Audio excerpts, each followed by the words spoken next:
Bismillahirrahmanirrahim. Assalamualaikum warahmatullahi wabarakatuh.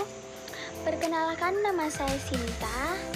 Alamat Jalan Pahlawan, Perumahan Geraha Kenari, Kecamatan Wotu, Kabupaten Luwu Timur, Provinsi Sulawesi Selatan.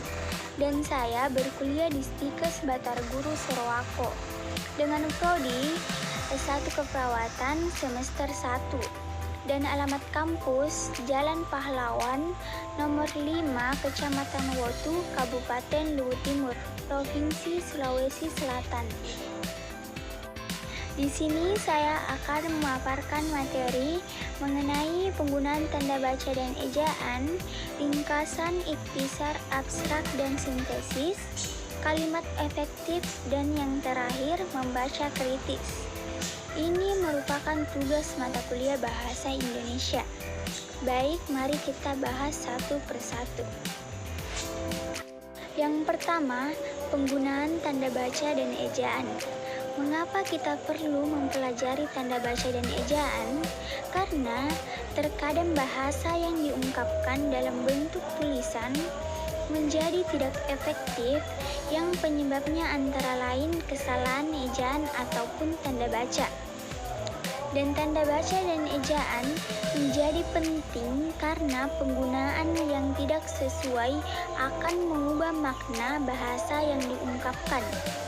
Jadi secara teknis, ejaan merupakan penulisan huruf, penulisan kata, dan pemakaian tanda baca. Sedangkan tanda baca itu sendiri dimaksudkan agar bahasa tulis menjadi mudah untuk dipahami, sehingga pesan yang diungkapkan dapat dipahami. Pertama, penggunaan tanda baca.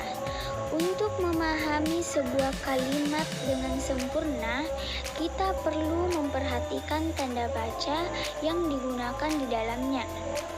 Ada beberapa tanda baca yang dipakai dalam bahasa Indonesia, yaitu tanda baca titik, tanda baca koma, tanda baca titik koma, tanda baca titik dua, tanda hubung, tanda pisah, tanda elipsis, tanda kurung, tanda tanya, tanda seru, tanda kurung siku, tanda petik tunggal, tanda garis miring, dan yang terakhir tanda apostrof.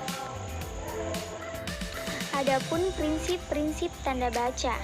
Penggunaan tanda baca yang berlaku di dalam EYD dalam bahasa Indonesia secara garis besar, prinsip-prinsip umum pemakaian tanda baca dapat diuraikan sebagai berikut. Yang pertama, tanda tanya, tanda titik koma, tanda titik dua, dan tanda seru ditulis rapat atau tanpa spasi dengan huruf akhir dengan kata yang mendahulunya dan diberi spasi dengan kata yang sesudahnya. Yang kedua, tanda petik ganda, tanda petik tunggal, dan tanda kurung masing-masing diketik rapat dengan kata, frase, atau kalimat yang diapit. Yang ketiga, tanda hubung, tanda pisah, dan garis miring masing-masing diketik rapat dengan huruf yang mendahului dan yang mengikutinya. Dan yang terakhir, tanda hitungan seperti sama dengan, tambah, kurang, kali, bagi, lebih kecil, dan lebih besar ditulis dengan jarak satu spasi dengan huruf yang mendahului dan mengikutinya. Materi yang selanjutnya, ejaan. Adapun pengertian ejaan yaitu keseluruhan peraturan bagaimana melambangkan bunyi-bunyi ujaran, bagaimana menempatkan tanda-tanda baca, bagaimana memotong-motong suatu kata, dan bagaimana menggabungkan kata-kata. Macam-macam ejaan. Yang pertama, ejaan Van Ophusen Yang kedua, ejaan bahasa Indonesia yang disempurnakan atau biasa disebut EYD. Yang ketiga, ejaan Malindo atau Melayu Indonesia. Dan yang terakhir, ejaan Republik atau ejaan Suwandi. Materi selanjutnya yaitu ringkasan, ikhtisar, abstrak, dan sintesis. Baik, mari kita bahas satu persatu. Yang pertama, ringkasan. Ringkasan merupakan sekumpulan beberapa informasi untuk mempermudah pemahaman. Adapun tujuan membuat ringkasan yaitu memahami dan mengetahui isi dari sebuah buku, sehingga diperlukan latihan-latihan untuk membimbing seseorang agar dapat membaca karangan dengan cepat. Langkah-langkah menulis ringkasan. Yang pertama, bacalah bahan pelajaran secara ringkas. Dalam hal ini, kita perlu memperoleh gambaran isi materi secara garis besar. Yang kedua, membaca uraian materi secara cermat. Selama hal ini dituntut untuk mengetahui dan menemukan gagasan utama pada setiap paragraf. Yang ketiga, berilah tanda dan catatlah kalimat yang mengandung pokok pikiran dan gagasan utama. Yang keempat, mulailah menyusun ringkasan. Catatan gagasan utama dikembangkan lagi. Keterangan dari gagasan utama tersebut diuraikan dengan kalimat sederhana dan mudah dipahami. Dan yang terakhir, menyusun ringkasan ke dalam suatu skema. Yang kedua, ikhtisar. Ikhtisar adalah memendekkan suatu bacaan dengan mengambil bagian penting tanpa harus terikat dengan struktur wacana yang diikhtisarkan. Ikhtisar dapat dinyatakan dalam bentuk kalimat. Selain itu, ikhtisar juga dapat dinyatakan dalam bentuk bagan, kerangka, resume, dan sebagainya. Adapun langkah-langkah membuat ikhtisar, yang pertama, menetapkan tujuan membaca. Yang kedua, membaca dengan cermat. Yang ketiga, mencatat gagasan utama. Yang keempat, menyusun kerangka tulisan. Dan yang terakhir, memeriksa tulisan asli. Yang ketiga, abstrak. Abstrak merupakan penyajian singkat mengenai isi tulisan sehingga pada tulisan ia menjadi bagian tersendiri. Abstrak berfungsi untuk menjelaskan secara singkat kepada pembaca. Jenis-jenis abstrak ada dua, yaitu abstrak indikatif dan abstrak informatif. Beberapa hal yang perlu diperhatikan dalam penulisan abstrak adalah sebagai berikut. 1. Bentuk tulisan bersifat yang pertama, informatif kualitatif atau kuantitatif, bergantung jenis laporan atau karya ilmiah. Dan yang kedua, deskriptif analisis, induktif atau dedukatif, bergantung pada jenis laporan atau karya ilmiah. 2. Abstrak disajikan secara singkat, terdiri atas 200 sampai dengan 300 kata atau sekitar 7 sampai dengan 10 paragraf dan diletakkan sebelum daftar isi. Ketiga, abstrak tidak memuat latar belakang, contoh, penjelasan berupa alat, cara kerja, dan proses yang sudah dikenal atau lazim. 4. Abstrak hanya memuat metode kerja dari pengumpulan data sampai penyimpulan dan data yang sudah diolah. 5. Dalam penyusunan abstrak, perlu diperhatikan ketelitian penyajian sumber informasi asli secara cermat, mudah dipahami dan menggunakan kata atau istilah sama dengan tulisan aslinya. Dan yang terakhir, pengetikan berspasi 1 menggunakan tipe tulisan standar Times New Roman atau Arial dengan ukuran tulisan 12 pet. Dan yang keempat, sintesis. Sintesis diartikan sebagai komposisi atau kombinasi bagian-bagian atau elemen-elemen yang membentuk satu kesatuan. Adapun metode sintesis yaitu melakukan penggabungan semua pengetahuan yang diperoleh untuk menyusun satu pandang dunia. Adapun contohnya yaitu 1. Langit itu biru. 2. Budi adalah pria yang menjengkelkan. 3. Anjing itu galak. Dan yang terakhir, jerapah memiliki 4 kaki. Ada sejumlah syarat yang harus diperhatikan oleh penulis dalam membuat sintesis. Di antaranya, yang pertama, penulis harus bersikap objektif dan kritis atas teks yang digunakan. Kedua, bersikap kritis atas sumber yang dibacanya. Ketiga, sudut pandang penulis harus tajam. Keempat, penulis harus dapat mencari kaitan antara satu sumber dengan sumber yang lainnya. Dan yang terakhir, penulis harus menekankan pada bagian sumber yang diperlukan. Materi selanjutnya, kalimat efektif.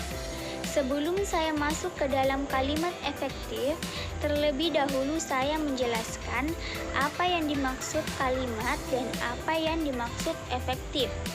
Jadi, kalimat efektif menurut KBBI ialah kesatuan ujar yang mengungkapkan suatu konsep pikiran dan perasaan, perkataan, satuan bahasa yang secara relatif berdiri sendiri, mempunyai pola intonasi final, dan secara aktual ataupun potensial terdiri atas klausa. Dan efektif mengandung pengertian tepat guna, artinya sesuatu akan berguna jika dipakai pada sasaran yang tepat. Jadi, kalimat efektif adalah kalimat yang sesuai dengan kaidah bahasa, baik ejaan maupun tanda baca, sehingga mudah dipahami oleh pembaca atau pendengarnya. Dengan kata lain, kalimat efektif mampu menimbulkan kembali gagasan-gagasan pada pendengar atau pembacanya seperti apa yang dimaksud penulis. Suatu kalimat dapat dikatakan sebagai kalimat efektif jika memiliki beberapa syarat sebagai berikut. Yang pertama, mudah dipahami oleh pendengar atau pembacanya. Yang kedua, tidak menimbulkan kesalahan dalam menafsirkan maksud sang penulis. Yang ketiga, menyampaikan pemikiran penulis kepada pembaca atau pendengarnya dengan cepat. Dan yang terakhir, sistematis dan tidak bertele-tele. Adapun ciri-ciri kalimat efektif, yang pertama, kesepadanan struktur. Yang kedua, kepararelan bentuk. Yang ketiga, kehematan kata. Yang keempat, kecermatan. Yang kelima, ketegasan. Yang keenam, kepaduan. Dan yang terakhir, kelogisan. Dan materi yang terakhir yaitu membaca kritis. Mengapa kita perlu mempelajari membaca kritis? karena membaca kritis sangat relevan dengan kehidupan kita sebagai mahasiswa yang dituntut untuk menambah wawasan dan mengembangkan ilmu, sehingga akan sangat bermanfaat karena kita akan memanfaatkan hasil pembacaan kita yang cermat dan matang. Jadi, membaca kritis adalah sejenis membaca yang dilakukan secara bijaksana, penuh tenggang hati, mendalam, evaluatif, dan analitis, dan bukan hanya mencari kesalahan. Adapun tujuan membaca kritis yaitu untuk mengetahui fakta-fakta yang terdapat dalam bacaan dan kemudian memberikan penilaian terhadap fakta itu. Pada umumnya, membaca kritis menuntut para pembaca agar mereka 1. Memahami maksud penulis, 2. Memahami organisasi dasar tulisan, 3. Menerapkan prinsip-prinsip kritis pada bacaan sehari-hari, 4. Meningkatkan minat baca, kemampuan baca dan berpikir kritis, dan yang terakhir dapat menilai penyajian penulis atau pengarang. Untuk meningkatkan minat membaca, maka perlu kita berusaha. Yang pertama, memilih bahan bacaan yang baik, ditinjau dari norma-norma kekritisan yang mencakup norma-norma estetik, sastra, dan moral. Kedua, menyediakan waktu untuk membaca. Yang ketiga, mengetahui prinsip-prinsip pemilihan bahan bacaan. Yang terakhir, membaca majalah atau publikasi-publikasi periodik yang serius. Adapun 4 teknik yang dapat digunakan dalam membaca kritis. Yang pertama, mengerti isi bacaan. Yang kedua, menguji sumber penulis. Yang ketiga, terbuka terhadap gagasan utama. Dan yang terakhir, interaksi antara penulis dan pembaca. Yang terakhir, dalam membaca kritis, metode yang digunakan yaitu dengan metode SQ3R. Metode SQ3R merupakan metode paling baik dan efektif untuk membaca kritis. Langkah-langkah metode ini terdiri dari yang pertama, survei atau menyurvei buku. Yang kedua, question atau mengajukan pertanyaan. Yang ketiga, read atau membaca secara menyeluruh. Yang keempat, recite atau recall, menjawab pertanyaan. Dan yang terakhir, review, mengulang atau menelusuri isi. Baik, terima kasih. Itulah tadi materi tentang penggunaan tanda baca, ejaan, ringkasan, ikhtisar, abstrak, sintesis, kalimat efektif, dan yang terakhir membaca kritis yang dapat saya paparkan. Bila ada salah kata, mohon maaf. Saya akhiri. Wassalamualaikum warahmatullahi wabarakatuh.